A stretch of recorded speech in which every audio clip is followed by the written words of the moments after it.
नोंथाङा आंनि भिडिअखौ मोजां मोनबायबा लाइक खालामदो आरो खाथियाव थानाय गाज्रि मोनबायबा डिसलाइक खालाम आरो जाहाथे आंनि चेनेलखौ साबस्क्राइब खालामनानै हो अल सेलेक्ट खालामना हो बेखौ आरो मोजां मोनबायबा कमेन्ट हरदो।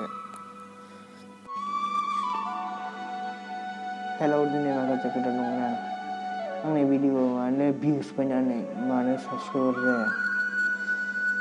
नोंथाङा बर'जों बर' अनलायनानै आंनि भिडिअ'खौ साबस्क्राइब खालाम आरो लाइक खालामदो आरो कमेन्ट होनो दाबाव।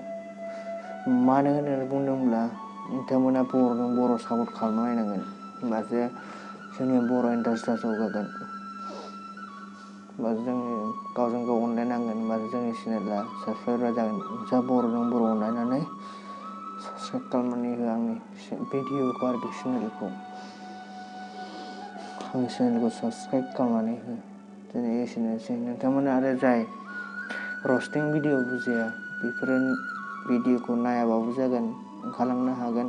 आरो जायफोरा रस्टिंखौ बुजियो बेफोर भिडिअखौ नायनानै आंनि चेनेलखौ लाइक, साबस्क्राइब, कमेन्ट खालामनानै होगोन। आरो जायफोरा रस्टिं बुजिया बेफोर मानसिया चेनेलखौ नायनोबो नाङा अननानै प्लिज। आरो कमेन्टबो हरनो नाङा मोजां मोनाब्ला। जायफोरा मोजां मोना मोजां मोनबा मोनबायसै आरोखि, हरबानो जाबाय कमेन्ट, लाइक, साबस्क्राइबनो। आं नेनानै थागोन।